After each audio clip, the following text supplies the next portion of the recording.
Hello friends, எல்லாருக்கும் வணக்கம். மண்டேலேருந்து market ரொம்பவும் பாசிட்டிவாக மூவ் ஆக வாய்ப்புகள் கொஞ்சம் அதிகமாக இருக்குது. ஏன்னா பேடிஎம் பொறுத்தளவுக்கும் என்ன கேட்டால் இந்த நியூஸ் வந்துட்டு கண்டிப்பாக ஒரு நல்ல நியூஸ் தான்.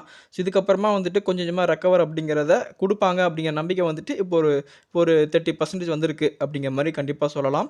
அவங்க ஆக்சிஸ் பேங்க்கோட ஒரு பார்ட்னர்ஷிப்பில் வர்றாங்க. எதுக்காக அப்படின்னா ரீசெண்ட் டைமில் போயிட்டுருக்க செட்டில்மெண்ட் இஷ்யூ வந்துட்டு இவங்க ஃபினிஷ் பண்ணுறதுக்காக வந்துட்டு இந்த பார்ட்னர்ஷிப் அப்படிங்கிறது நடக்க போகுது. ஆல்ரெடி நமக்கு தெரியும் February 29 தான் வந்துட்டு டெட்லைனாக வந்துட்டு கொடுத்துருந்தாங்க. அதுக்கப்புறமா அந்த February 29 வந்துட்டு March 15 வரைக்கும் எக்ஸ்டெண்ட் பண்ணாங்க இந்த பேமெண்ட் இஷ்யூ வந்துட்டு கிளியர் ஆகிறதுக்காக. ஸோ அந்த இஷ்யூ வந்துட்டு கிளியர் பண்ணுறதுக்காக ஆல்ரெடி நமக்கு தெரியும் HDFC பேங்க் அண்ட் ஆக்சிஸ் பேங்க்லாம் வந்துட்டு ரொம்ப இன்ட்ரெஸ்ட்டாக இருந்தாங்க. SBI பேங்க் கூட ரொம்பவும் இன்ட்ரெஸ்ட்டாக இருந்தாங்க இந்த ப்ராசஸில். இப்போ வந்துட்டு ஆக்சிஸ் பேங்க்கோ அந்த அக்சஸ் கிடச்சிருக்கு.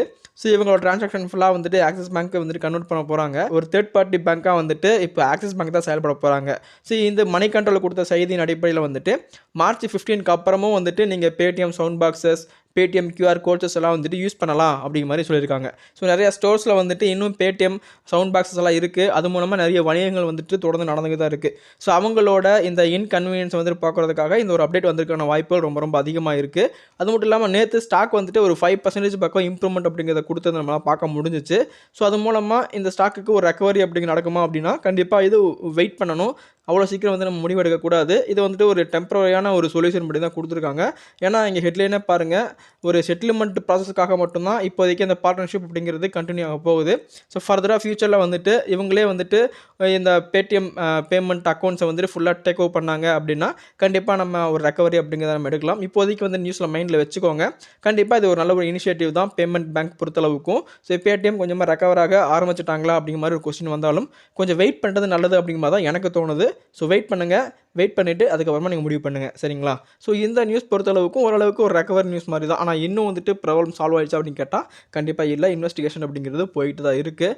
ஆக்சுவலாக வந்துட்டு பேடிஎம் நடந்துச்சு அப்படிங்கிறத பற்றி இன்னும் கிளியரான நியூஸ் எதுவும் வரல. ஆனால் கண்டிப்பாக வந்துட்டு ஏதோ ஸ்கேம் ஆக்டிவிட்டிஸ் வந்து நடந்திருக்கு. அது பேடிஎம் பண்ணியிருக்காங்களா, பேடிஎம் மூலமாக பேடிஎம்மில் இருக்கிற இந்த லிபரலேஷன்ஸை யூஸ் பண்ணி வந்துட்டு மற்ற ஆட்கள் வந்துட்டு பண்ணியிருக்காங்களா, ஸ்கேமர்ஸ் வந்துட்டு அதை யூஸ் பண்ணிக்கிட்டாங்களா அப்படிங்கிறத பற்றி இன்வெஸ்டிகேஷன் போயிட்டுருக்கு. இந்த ஸ்டாக் இவ்வளோ கீழே போனதுக்கு முக்கியமான காரணமாக வந்துட்டு மேக்ஸிமம் அதுவாக தான் இருக்குது. ஸோ இப்போ நேற்று சொன்ன மாதிரி ரிஸ்க் எடுக்க யாரெல்லாம் தயாராக இருக்கீங்கன்னு நினைக்கிறீங்களோ அவங்க மேக்ஸிமம் வந்துட்டு ஒரு சின்ன சின்ன இன்வெஸ்ட்மெண்ட் அப்படிங்கிறத பண்ணுங்கள். ஸோ இந்த நேரத்தில் பேடிஎம் இன்வெஸ்ட் பண்ணுறது அப்படிங்கிறது வந்துட்டு டெஃபினட்டாக ரிஸ்க் மட்டும்தான். ஸோ இந்த ஒரு நல்ல நியூஸ்னால கண்டிப்பாக மண்டே ஒரு நல்ல ரெக்கவரி அப்படிங்கிறது கண்டிப்பாக இருக்கும். ஸோ ஓப்பனிங்கே வந்துட்டு கண்டிப்பாக ஒரு 5% 10% ஓப்பன் ஆக வாய்ப்புகள் அப்படிங்கிறது ரொம்ப ரொம்ப அதிகமாக இருக்குது. அதே போல் ரெக்கவரி அப்படிங்க கொஞ்சம் ஃபாஸ்ட்டாக நடக்கும். திரும்ப வந்து இன்வெஸ்டிகேஷன் ரிப்போர்ட்லாம் வரும்போது அப்பப்போ சின்ன சின்ன டவுன்ஸும் வந்துட்டு நடக்க வாய்ப்புகள் இருக்குது. அதனால் வந்துட்டு இந்த மாதிரி ரொம்பவும் ஃப்ளக்சுவேட்டடாக தான் அந்த ஸ்டாக் இருக்கும். தொடர்ந்து ஒரு 4 நாள் லோவர் சைடுக்கு அப்புறமா வந்துட்டு 2 நாள் வந்துட்டு அப்பர் சைடு ஹிட் பண்ணாங்க. அதுக்கப்புறமா வந்துட்டு திரும்பவும் கீழே வந்தாங்க. RBI கொடுத்த அனௌன்ஸ்மெண்ட்க்கு அப்புறமா இந்த மாதிரி தான் வந்துட்டு ஸ்டாக் தொடர்ந்து நடந்துகிட்டே இருக்கும். அதை நீங்களும் அனலைஸ் பண்ணிவிட்டு இது என்ன அப்படிங்கிறத முடிவு பண்ணிக்கோங்க. அடுத்ததாக ஜைடஸ் லைஃப் பற்றி ஒரு முக்கியமான தகவல் அப்படிங்கிறது கிடச்சிருக்கு. அவங்க ஒரு ஜெனரிக் ட்ரக்குக்கான அப்ரூவல் வந்துட்டு US FDA கிட்டேருந்து வாங்கியிருக்காங்க. இந்த ட்ரக்கை வந்துட்டு நம்ம செஸ்ட் பெயினுக்காக, அதாவது செஸ்ட் பெயினோட ரெக்கவரிக்காக யூஸ் பண்ணலாம். அதே சமயத்தில் வந்துட்டு அதை கண்ட்ரோல் பண்ணுறதுக்காக யூஸ் பண்ணலாம் அப்படிங்கிற மாதிரி தான் வந்துட்டு நிறுவனத்திலிருந்து தெளிவாக சொல்லியிருக்காங்க. ஆல்சோ வந்துட்டு இந்த ஸ்டாக்கை பற்றி நம்ம ரொம்ப நாள் டிஸ்கஸ் பண்ணிட்டு இருக்கோம். ஆல்ரெடி இந்த ஸ்டாக்கை நம்ம முன்னாடியே பை பண்ண ஸ்டாக். இப்போதைக்கு வாய்ப்பு அப்படிங்கிறது இல்லை. ஏன்னா இப்போதைக்கு பைபேக்னால நல்ல ஒரு அப் ட்ரெண்டை கொடுத்துருக்காங்க. இந்த மாதிரி புதிய ட்ரக் வந்து அறிமுகமாகும் போது கம்பெனியில் வந்துட்டு சேல்ஸ் அப்படிங்கிறது இம்ப்ரூவ்மெண்ட் ஆகும். அது மூலமாக ரெவன்யூ வந்துட்டு இம்ப்ரூவ்மெண்ட் ஆக வாய்ப்புகள் ரொம்ப ரொம்ப அதிகமாக இருக்குது. ஸோ நியூ என்ட்ரிஸ் யாரும் இப்போதைக்கு பை பண்ண வேண்டாம். ஸோ ஆல்ரெடி வாங்கி வச்சவங்க வந்துட்டு உங்களோட பிளான் பண்ண பர்சன்டேஜ் ரீச் பண்ணிட்டாங்க அப்படின்னா கண்டிப்பாக எக்ஸிட் பண்ணிக்கோங்க. லைஃப் டைம் ஃபோக்கஸ் பண்ணுறவங்க கண்டினியூ பண்ணுங்கள். இந்த மாதிரி நீங்கள் பிளான் எப்படி பண்ணிக்கிங்களோ அதுக்கு தகுந்த மாதிரி ஆக்ஷன் எடுத்தால் தான் வந்துட்டு கண்டினியூஸாக உங்களோட டிசிப்ளின் இன்வெஸ்ட்மெண்ட் அப்படிங்கிறது இருக்கும். ஸோ இந்த ட்ரக்கோட நேம் வந்துட்டு ஐசோசோர்பைட் மோனோநைட்ரேட். இதை வந்துட்டு ஆன்ஜினான்னு சொல்கிற செஸ்ட் பெயினை வந்துட்டு கண்ட்ரோல் பண்ணுறதுக்காக யூஸ் பண்ணுறாங்க. இந்த டேப்லெட் வந்துட்டு 30 மில்லிகிராம், 60 மில்லிகிராம், 120 மில்லிகிராம் அப்படிங்கிற லெவலில் வந்துட்டு செல் பண்ண போகிறாங்க. அது மட்டும் இல்லாமல் இந்த ட்ரக்கோட ஆனுவல் சேல்ஸோட அப்ராக்சிமேட் வேல்யூ வந்துட்டு கிட்டத்தட்ட $47 மில்லியன் இருக்கும் அப்படிங்கிற மாதிரி சொல்லியிருக்காங்க. இது மூலமாக வந்துட்டு கம்பெனியில் கண்டிப்பாக இம்ப்ரூவ்மெண்ட் இருக்கும். ஒரு சேல்ஸ் இம்ப்ரூவ்மெண்ட் ஆகும், ரெவன்யூவும் கிராஜுவலாக இம்ப்ரூவ்மெண்ட் ஆக வாய்ப்புகள் அப்படிங்கிறது இருக்குது. இந்த நியூஸை பேஸ் பண்ணி மண்டே நல்ல ஒரு ஏற்றம் வந்துட்டு ஜைடஸில் இருக்க வாய்ப்புகள் அப்படிங்கிறது கொஞ்சம் அதிகமாக இருக்குது. அடுத்ததாக LIC பற்றி ஒரு முக்கியமான நியூஸ் தான். ரீசெண்ட் டைமில் LIC வந்து நல்ல ஒரு பர்ஃபார்மன்ஸை கொடுத்துக்கிட்டு இருக்காங்க. ஸோ லாஸ்ட் மந்த்துக்கு முன்னாடி வந்துட்டு ஒரு நல்ல ஒரு இறக்கம் அப்படிங்கிற எல்ஐசி கொடுத்தாங்க. ஸோ அதுக்கப்புறமா ரெக்கவரியில் வந்துட்டு நல்ல ஒரு இம்ப்ரூவ்மெண்ட் வந்துட்டு தொடர்ந்து கொடுத்துட்ருக்காங்க. இந்த வகையில் வந்துட்டு இப்போது கிட்டத்தட்ட ஒரு 21,740 கோடி வந்துட்டு அவங்க இன்கம் டேக்ஸ் டிபார்ட்மெண்ட்லேருந்து ஒரு ரீஃபண்ட் கிடச்சிருக்கு. இருந்தாலும் வந்துட்டு நேற்று ஸ்டாக் கிட்டத்தட்ட ஒரு 1.54% அளவுக்கு இறக்கத்தில் தான் முடிச்சிருக்காங்க. ஸோ இதெல்லாம் வச்சு பார்க்கும்போது மண்டே வந்துட்டு கண்டிப்பாக அந்த ஸ்டாக் மேலே ஃபோக்கஸ் கொஞ்சம் அதிகமாக இருக்கிறதுக்கான வாய்ப்புகள் அப்படிங்கிறது கொஞ்சம் இருக்குது. ஸோ நியூ என்ட்ரிஸ் யாரும் வந்துட்டு இந்த இடத்துல ஃபோக்கஸ் பண்ண வேண்டாம், கொஞ்சம் பொறுமையாக இருங்க. ஏன்னா இப்போதைக்கு வந்துட்டு ரீசெண்ட் டைமில் நல்ல ஒரு அப் ட்ரெண்ட் அப்படிங்கிறத கொடுத்துருக்காங்க. உங்களுக்கு நான் பார்த்தாலே நல்லா தெரியும். கிட்டத்தட்ட ஆல்மோஸ்ட் வந்துட்டு கரண்ட்டாக ஒரு 71% இம்ப்ரூவ்மெண்ட் வந்துட்டு லாஸ்ட் ஒரு 86 டேஸில் கொடுத்துருக்காங்க. ஸோ இது வந்துட்டு ஒரு கிராஜுவலான இம்ப்ரூவ்மெண்ட்டு.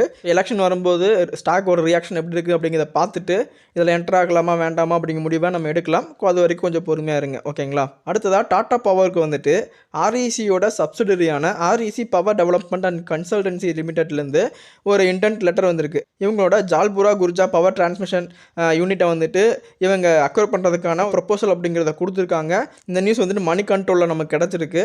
ஆனால் சில வட்டாரங்கள் என்ன பேசியிருக்காங்க அப்படின்னா இந்த டீல் வந்துட்டு ஃபைனலைஸ் ஸ்டேஜில் இருக்குது. கிட்டத்தட்ட 838 கோடிக்கு வந்துட்டு இந்த யூனிட்டை வந்துட்டு ஆர்இசி வாங்க போகிறாங்க அப்படிங்கிற மாதிரி தான் வந்துட்டு பேசிகிட்டு இருக்காங்க.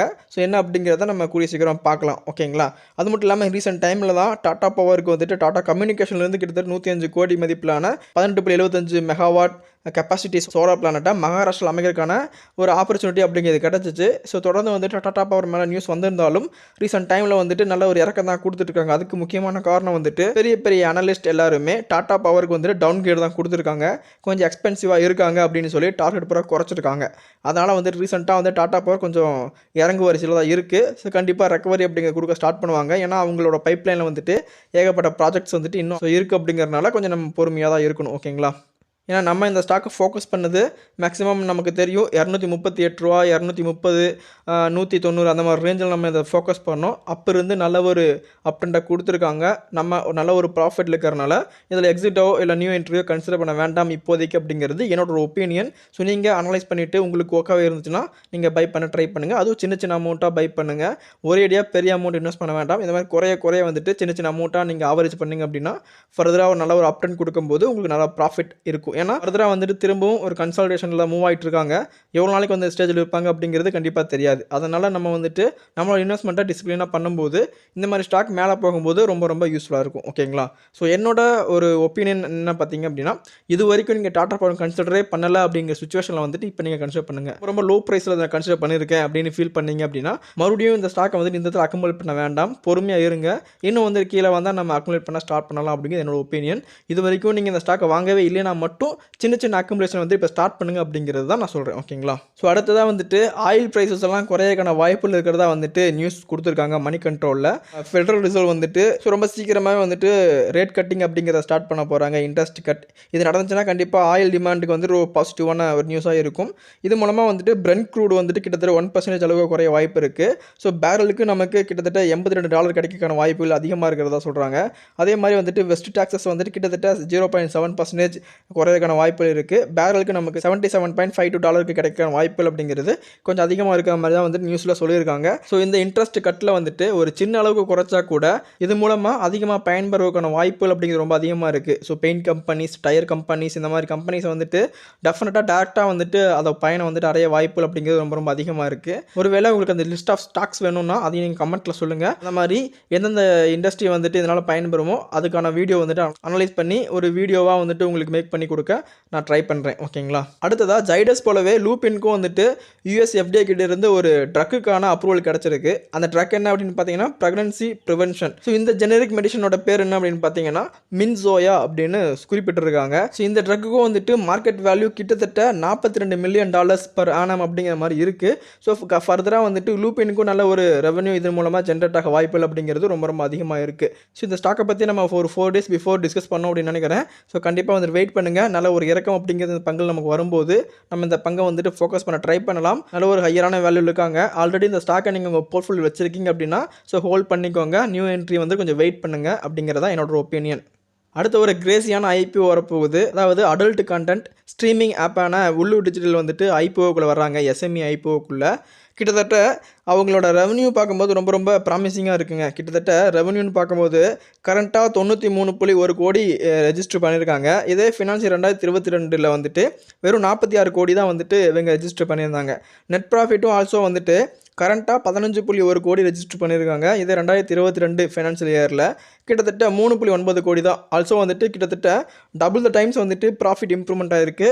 இது ஷேர் மார்க்கெட்டோட நிலவரப்படி பார்க்கும்போது ஒரு எக்ஸ்ட்ரார்டினரி ரிசல்ட் தான் எனக்கு தெரிஞ்சு.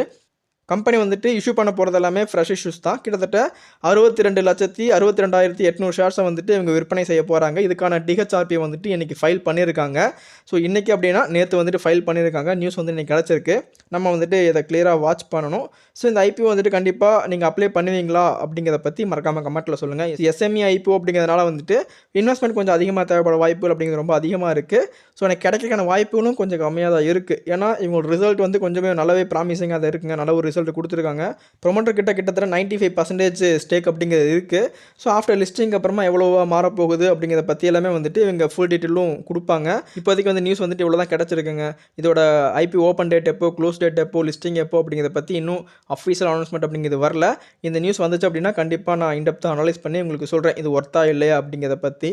என்னதான் வந்துட்டு அடல்ட் கண்டென்ட்டாக இருந்தாலும் பிஸ்னஸ் வைஸில் இந்த ஒரு பங்கு நல்லா தான் பர்ஃபார்ம் பண்ண வாய்ப்புகள் அதிகமாக இருக்க மாதிரி ஃபீல் ஆகுது. இந்த ஐபிஓவில் நீங்கள் கலந்துப்பீங்களா அப்படிங்கிறத மறக்காமல் கமெண்ட்ஸ் சொல்லுங்கள் ஃப்ரெண்ட்ஸ்.